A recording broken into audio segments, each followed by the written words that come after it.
This is the Wise Woman Academy Outreach. It is a forum where we come together as women to discuss on issues affecting uh, our personal lives, our marriages, and our families, and of course, how these three aspects of our lives affect the nation at large. You're welcome, and I know that you will enjoy this segment. The topic for today is that what women love their husbands or wish their husbands know about them. What our husbands should know about us, their wives. Many marriages are broken down today because the men don't understand their wives and the women don't understand their husbands. And so they are always at loggerheads. The center cannot hold because they are living together but yet very separated. These issues must be discussed because as women, God has placed us in a very definite position in His creation story as the helper of the man. So as husband and wife, what is that position that you hold? You are holding the position of the wife and a mother, while the husband holds the position of a father, of a husband and father.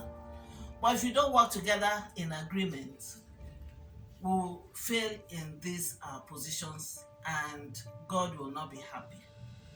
And our nation will not grow to be that nation God has created the nation to be.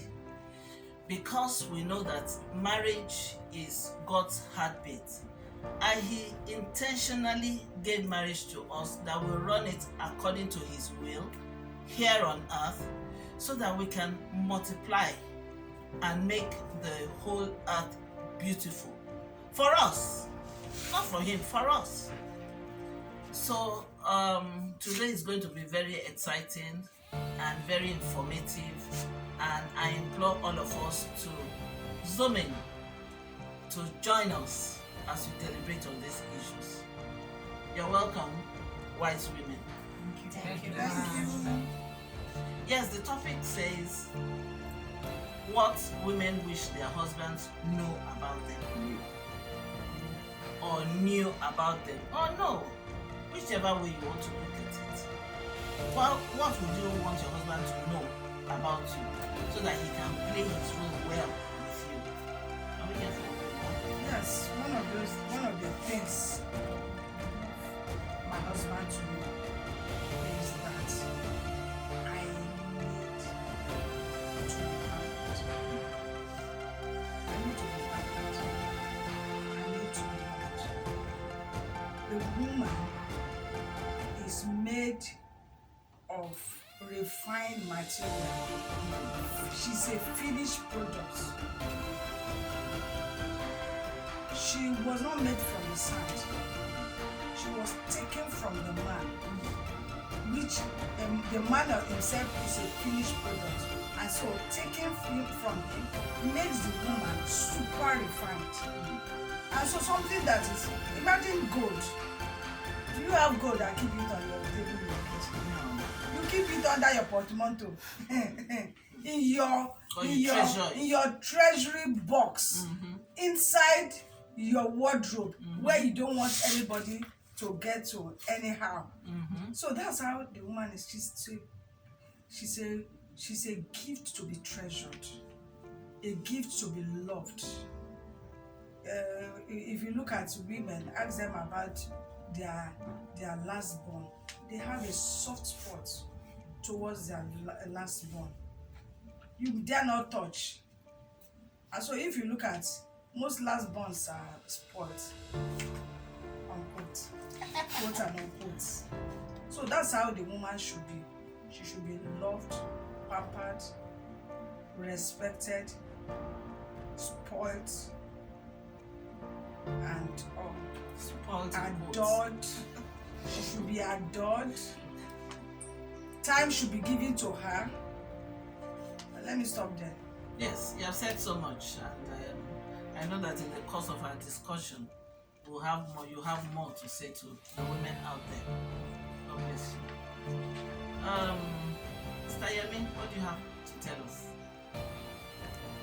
Short and concise. Okay.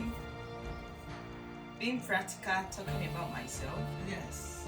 I would say I would love my husband to give me a little bit of attention.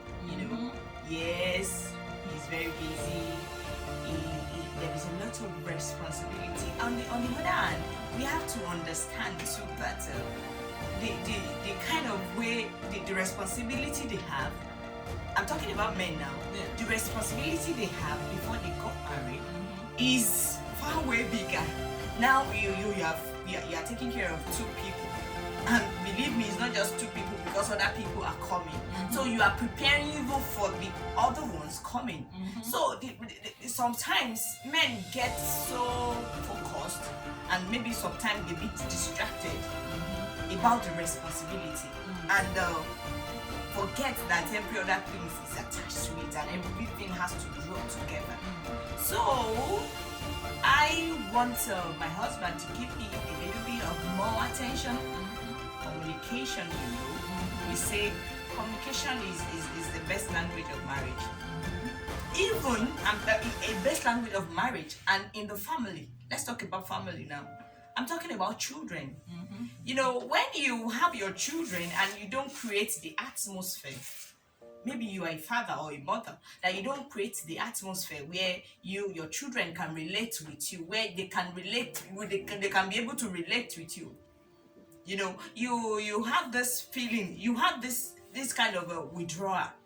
A man withdraws from his wife, a mother withdraw from their children, the children withdraw from their parents.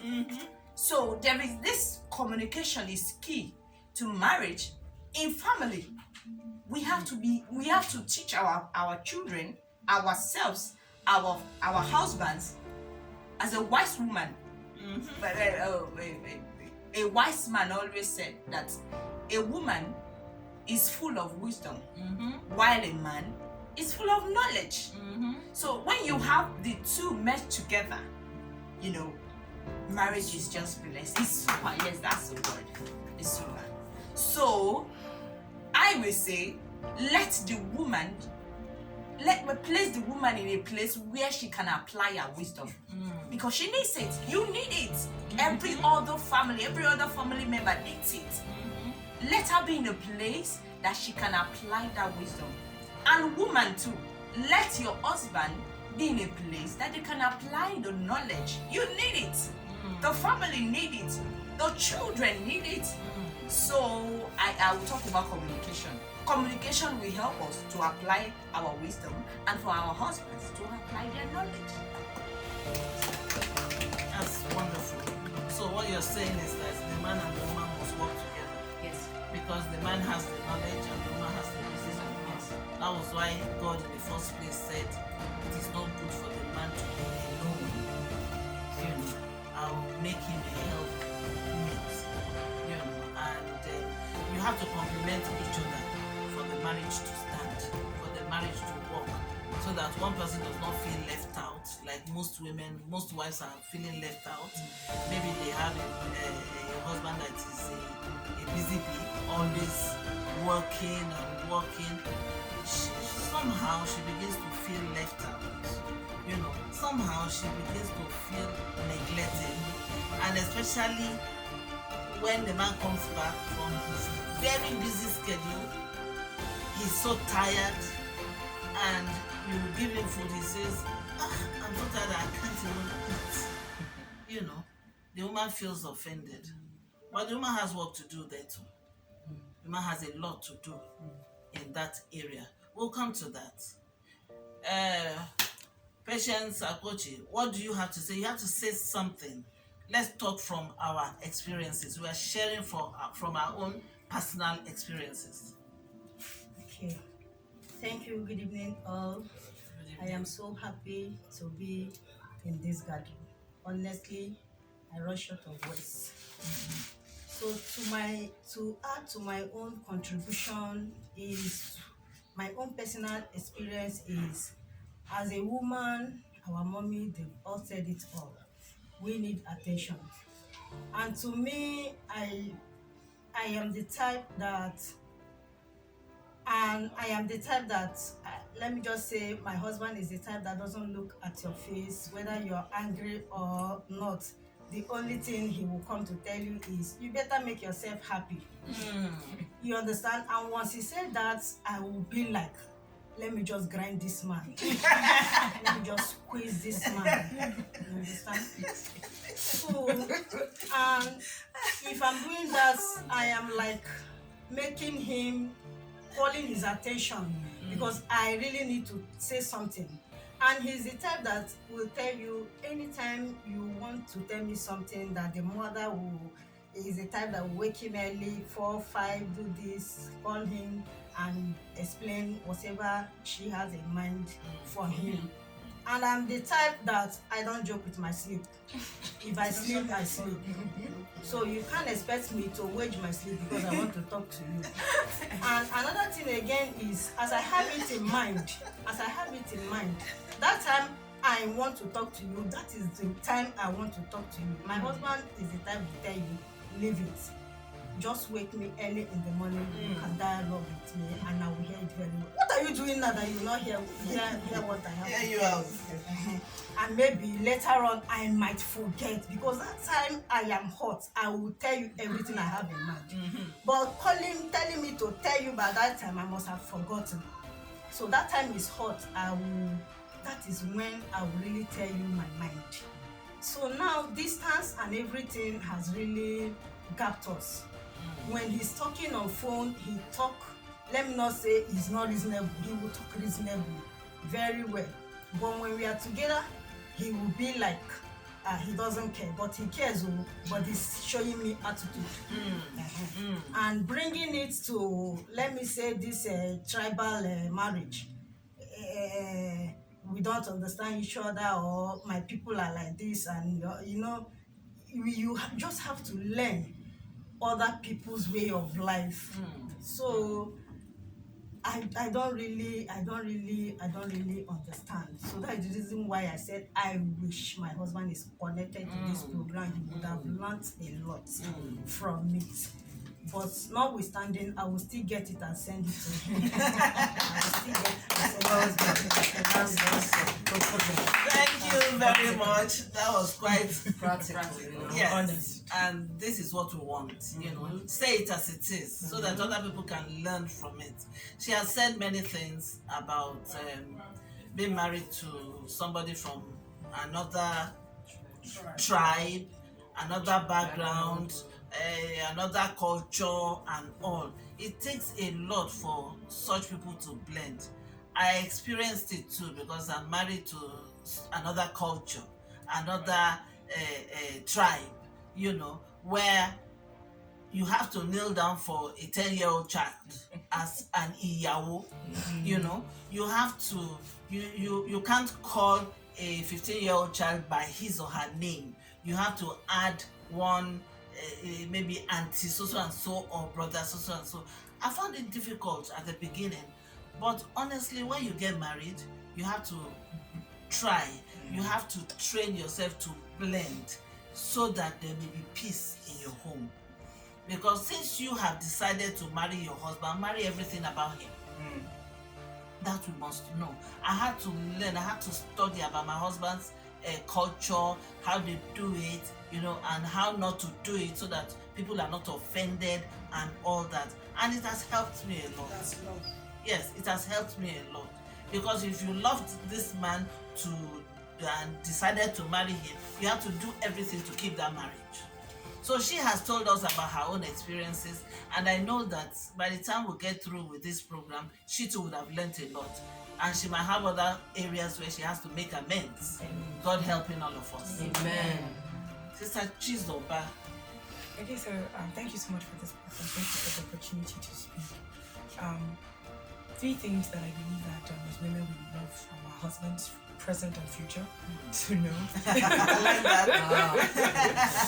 To know is we want them to encourage us in purpose. Yes. Um, In purpose. I remember a man of mine told me, I mean, she's married, so I knew she was talking from pain and from experience. He said, make sure you discover your purpose before you enter marriage. So the man does not tell you. He did not know this when you were entering. So he knows he's coming to marry to encourage it. You know, and I held that, and I've been making it a goal for myself. You know, so you come and you understand this is what she's called to do. This is what she's mandated on this earth to do. Aside from being your wife, she has a divine assignment to carry out. That she must fulfill. Because at the end of the day, she's going to give account, and you're not going to be there to help her give the account. You know, another thing is we want our men to be emotionally intelligent. You know, I mean, the way like my sister here spoke about how her husband reacts to certain emotional responses or emotional needs of hers. And we are emotional beings for a reason. It's not a weakness to be emotional as a woman. It's our power. If we don't have the emotions, it's our emotions that power our intuitiveness. So without those emotions, we can't stand as the prophetic guard for the home. You know, watching to see what enemies are trying to bring in and wading them away. Do you understand? So we need emotionally intelligent men who are healed from their own brokenness, who can also come now and help us, heal from our own brokenness. Because a lot of us have different ways that we deal with issues, especially stress. If you want to know who a person is, put them in a stressful situation. How they deal with it is who the person is. So a lot of us have over time imbibed unhealthy coping mechanisms with stress. So when we bring it into marriage, for men, sometimes it's shouting because they saw their parents do that. For women, it might be withdrawal. For women, it can also be shouting. For men, it might be, going out to hang with friends just to release stress. But the fact that you've married a wife who is your number one friend, so that mechanism has to be reviewed, to now hanging out with her to relieve stress. So all these things have to tie up to emotional intelligence. Another thing that we need to do is to encourage her spirituality. Because marriage it can seem very natural on the outside, but at the core of it, it's a spiritual establishment. It is the one establishment that has the most war being waged against it. So the woman has a prophetic, she can have other things, but there's a prophetic assignment she has in a home. Every woman, you have to encourage it. You have to be the kind of person who allows her to go for programs, who encourage her to study the word. You have to be that kind of person to say, okay, what's the Lord saying? Because you don't ask her, she might not feel the need to go and pray. What's the Lord saying? And when she brings it, so you sit down together to digest it. You pray together. Right. You get to download prayer points concerning your family and your children from God. Because I always say parenting has to be prophetic. Means it has to be in active partnership with the Holy Spirit. And those will not come into chaos. So if the two that are meant to become one decide they want to operate as two, they have to stand outside. So the two have to focus on becoming one so he can come in. Thank you, Mr. Chizoba. You have enlightened us in many areas, even as married women. Yes. That you have to be prophetic in your relationship with your husband or wife, and that marriage must be purposeful. And that you must settle, I will add that you must settle everything about your marriage before you say I do. Settle them. Discuss them. Discuss these issues that may bring up challenges in your marriage before you get into it. If not, when you get into it, it might be difficult, more difficult for you to deal with those things.